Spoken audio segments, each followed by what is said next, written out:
Hello, this is Jonathan Kleid, president of the Kleid Design Group, and welcome to the Killen Report. It's good to have you all here. We've got an exciting show today. As a matter of fact, one of our first with Zoom, so we may look a little bit different to you.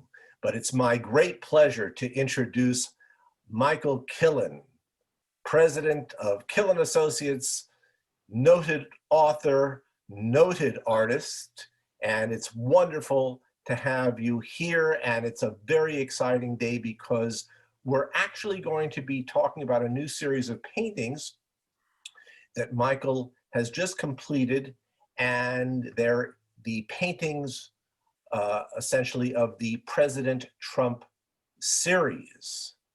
And Michael, what I'd like to do for those viewers that may be new to the Killen Report is just to review a few things. So with regard to your artistic endeavors, can you tell our viewing audience a little bit about where your works have been shown? The United States Department of Commerce, the United States Department of Interior, NASA, Stanford, the Governor's Office, Research and Development of California. Fantastic. That is absolutely great. And so you do a lot of things there. And this series, I think, is important. We're getting close to an election. And talk to me a little bit about, before we get into the specific paintings, talk with me a little bit about what inspired you to create this series.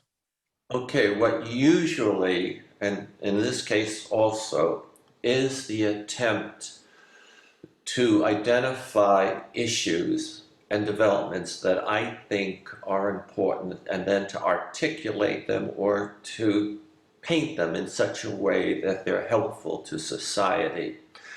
What interests me here is that there's a tremendous number of people in the United States. Many of them are planning to vote for Trump, and many are still on the fence trying to decide what to do. I decided to make this series of paintings to help those sitting on the fence, and hopefully some of the Trumpies think wisely about how they vote. I got it. And again, for our first-time viewers, perhaps you can talk before we go specifically into the series of the Trump paintings. In general, what types of paintings do you create? For NASA, I created a 24-foot long painting called Sustainability for a Stanford University event. I created a 24-foot long painting, Resilience of America. And for the world of climate change, I painted Gone with the Wind is the Electric Grid. I have painted Methane joins carbon in the atmosphere to boil the planet. I've painted water everywhere and not a drop to drink. Those are typical paintings I have made. So just to, again, familiarize our new audience, you deal in issues of the day, political, social, environmental. That is your bailiwick, so to speak. Yes, I think that's correct. Terrific. So I'm excited to talk about this new series, and we're going to talk specifically about the 4 paintings that you've done. By the way, I know there are 4. Are you planning to do any more on this series? What are your thoughts? Well, the election is coming up right away, and I want to share promoting, getting the word out, for something new I might make, or what right here, that's a challenge. and I have to help in that area. But if I have the time, I would like to paint uh, Trump's acknowledgement of the sacrifice senior citizens will make to enable him to possibly attain his goals. I might make blood on my hands. I might make, trying to think, no, I think that's enough right now. Okay, no, I understand. Well, let's get into the 4 specific paintings that you've done. Are they all, first of all, are they all the same size? No, they vary. Okay. All right. So what's from your memory, what's the largest one in terms of your scale? Yeah, I think the tallest one is Trump's gift to America. That might be 6 feet. Okay. All right, great. Well, starting them just as I was looking at them, I was intrigued with Trump Views Women and its relationship to a very, very famous work of Picasso, Les Dames d'Avignon. And I'd like to know, and if you would mind talking to us about this painting, and also the reasons that you decided to sort of incorporate an homage to Picasso through this. Well, I admire him, and I thought his painting of a group of prostitutes might also fit what I'm trying to say. And what I'm trying to say is, the women are in a jail, and Trump is looking at them from a hole in the wall. And I get this feeling that Trump does not have a very high respect for women. So I painted prostitutes, I put them in jail, I have Trump's head sticking out of the back wall, and I also have on the other side of the wall a rat looking inside.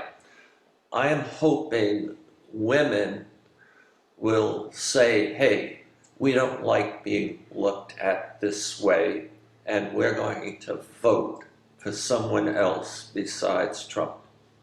Great. And hopefully that, will have the desired effect. Was that the first one that you painted in the series? I'm curious. I think I painted Trump's gift to America first. Got it. And then I did the women of Avignon. So as you know, that's English for how you introduce the name of the painting. Okay, well, now we all know. We all know in English. That's great. Well, the next one that sort of caught my eye after the Trump Views Women is Trump's October 2020 COVID-19 vaccine. And what struck me was that there is, you got no vaccine essentially in the whole painting, but it's Trump's vaccine. So is that like the emperor's new vaccine? What is that about? It has no clothes. It has no clothes. First, I want to jump back. I don't know, 3.5 years ago, Trump promised us a new, improved healthcare system. And even a month ago, he said, in 2 weeks, I'm going to give you a new health insurance policy, legislation. And none of that has ever happened. And for several months now, he's been saying he's going to provide us a vaccine. Well, he started saying that months ago, and he promised one for October. There is no vaccine for October. And my guess is we won't have a vaccine until sometime in the next decade. I made that painting to try to help his fans and people on the fence realize this man makes a lot of promises, and it's not wise to accept any of them. I understand. So let me ask you this. If you are doing this in part to help people that would vote for Trump, many of those have already, as we know, in various places, because we've seen it, especially in the rallies, refused to even wear a mask. And a lot of them are not for vaccines to begin with. So talk a little bit about your hopes with this particular audience that is already tuned out and turned off to masks and vaccines, how this work might inspire, or where you might gain hope that they would, let's say, change their mind or change the course of their thinking. You brought up a good point. And I think Trump is making a mistake promoting a vaccine in October or any month, because many of his voters, one, do not believe the virus is serious. So they discount a vaccine. And then there's many others who don't believe in vaccines. And then there's a lot of people who will not think of using or expect a vaccine from his organization, because it could be more dangerous than the virus itself. But I think I made this painting just as an example of another promise he has made the nation, and he will not keep. Right. No, that I understand. And certainly there is a big sentiment among numbers of people with regard to the vaccine. And I believe Kamala Harris and Joe Biden also said this, that, I'll take it when the scientists tell me it's safe, but I won't take it when the president tells me it's safe. When the great Dr. Fauci Yes. says it's safe, but if Trump says it's safe, God help you if you take it. Right, exactly. Which leads to the next piece I want to talk about, because obviously recently the New York Times came to obtain Donald Trump's tax returns. And one of the major issues in that article was the fact that he's over $400 million in debt, to whom we don't know. But obviously this is a subject of a lot of conversation, because it could have ramifications on public policy and who is catered to and who is not, based on who he may owe money to, which again, we don't know, although we suspect, but we don't know who he owes money to. So you did a painting, how Trump plans to pay his $421 million in debt if reelected. So what's going on? I made this painting to help all people in the United States that might vote or influence the election, that if Trump is elected, to pay off that much money, he is going to sell assets that belong to you and me and other citizens and immigrants of this country. So the flag, first of all, goes through an object on our left, which is, I've labeled T for Trump, and I put GOP.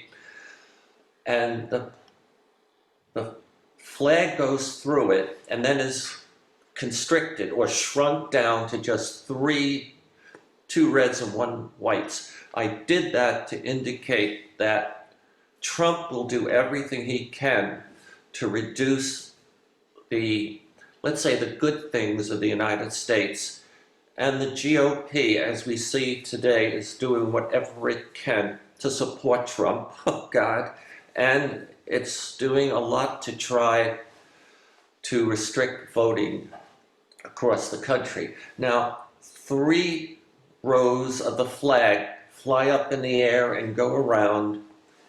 And there we have Trump's arm and arm cutting off pieces of our flag, symbolizing cutting off parts of the United States.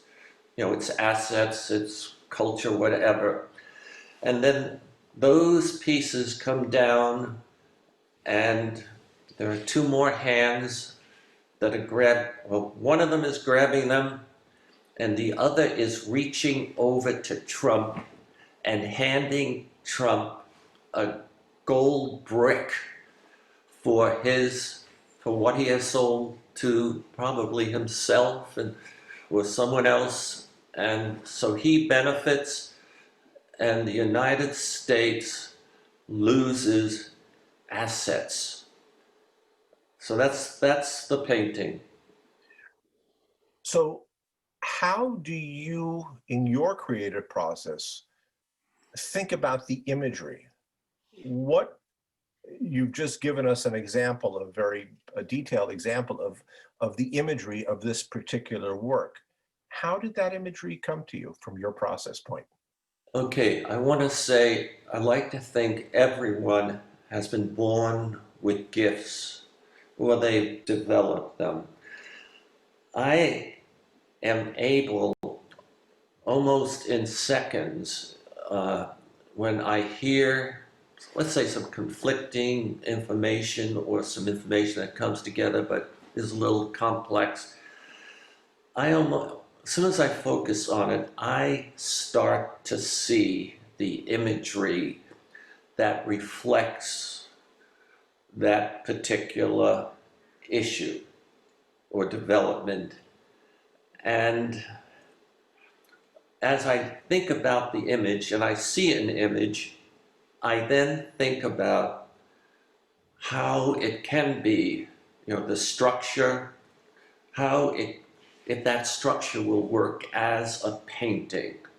And I have to see things flowing and maybe coming back. And I have to be able to see the colors I'm going to use. Also, I try, as I think a lot of artists, three colors. So, and then if I can't see how pictorially to position all the elements of a situation. Like, for example, right now I'm thinking about painting the 9 climate change tipping points. I can paint them, but I wonder, is 9 elements in a painting too much? And the colors, what kind of colors would I use? And until I see the colors and decide if 9 tipping points is too many elements for a painting, I might not do it, or I'd keep thinking about it. Does that answer your question? It does, but it leads me to another question from the creative process.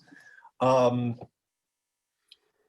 you ever gotten any comments based on the other sides, our fellow citizens that think a little different than we do, that this work invokes a feeling of a sense to them that you're kind of unpatriotic? I have a member in our family, an in-law, who saw the uh, the painting on Trump's vaccine and his coat open, hiding a pile of skeleton heads. As soon as that person saw the painting, said to me, "You are unpatriotic." Well, how'd you feel about that? uh, and that person asked me to put it away in my own house. I thought that was a little bit, a little too pushy, and I put the painting up on a table and I explained it to all the guests. How did it make me feel? It really made me feel, how have I failed to help that person develop their brain and knowledge-based to be able to appreciate Donald Trump? Because I think there would be an entire group of this country that would argue that what you're doing is extremely patriotic. Yes, yes. But I also want to say, the press release went out stating that I'm very much like a Trumpy in that I got left back, I think, in the fourth grade. I don't know, forget if we put that in, but I never went to college and I came from parents who had blue collars. I put that in the press release because I don't want to immediately tell those people, don't don't look at these paintings. Mm-hmm. I understand. Well, that brings us to the final painting of the four, which is Trump's gift to America.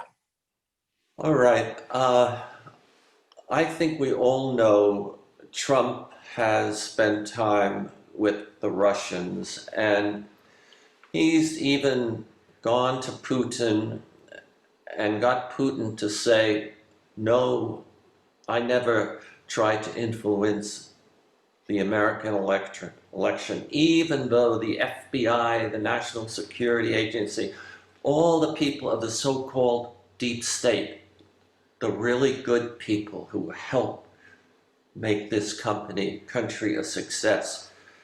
And he's taken Putin's opinion or statement and not our people that said, yes, Russia has. So I just wanted to, in that particular painting, demonstrate that Trump has worked with the Russians to harm this country in several different ways.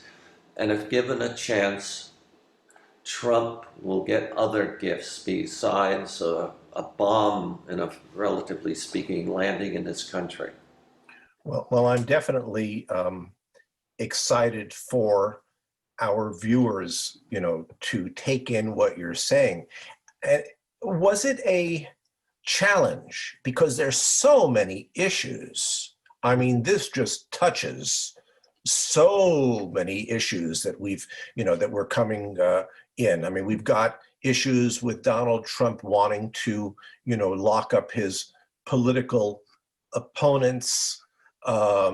We've got issues as we talked before, of the maskless encouragement in this pandemic. I mean, we've got so many. Was there something that led you to these four particular issues? I think, first of all, there are so many issues. I agree. And sometimes I go to bed thinking tomorrow I'm going to start work on this issue, and then I turn on the news, CNN or CNBC or even Fox, and I then say, well, I'm not going to do what I thought I was going to do last night, and I start thinking about a new one. But I try to select issues that I can quickly and easily do, and that might have an impact, a positive impact on society. That's really how it is. I have to be able to make the painting relatively quickly, and it has to, I hope, have a positive impact. So these were the issues in your mind that would be the most influential to quite possibly help people that are either on the fence or that are planning to vote for the current president, Yeah. possibly change their Yeah. filter, how they look at it. I'd like to overnight do a painting, as I mentioned earlier, for the senior citizens in Florida. I want to depict how Trump, his plan to help the seniors in Florida. I see it in my head. I see Trump standing on one side and he's speaking, but out of his mouth are coming the virus. And and on the other side of the painting, there's a group of seniors, and behind them is a large building that says the Villages, because the Villages is the large. Right, right. And then he has a shovel, and he's basically offering the shovel to these elderly people like myself. And there'll be a couple of open holes, graves. And he's saying, here's the plan. I'm going to give you a shovel, and the world might be better if all of you die now than. Okay, that's that. That's it. I might try to do it this afternoon. Well, very good. Well, we just have a few seconds left, and if anybody wants to check out the paintings, they can always go to Killen.com, Killen.com. Michael Killen, as always, you are the best. It's always wonderful for me to have the opportunity to speak with you. I really, really appreciate it. Thank you so very, very much. This is Jonathan Kleid for the Killen Report. Thank you. Thank you, Jonathan.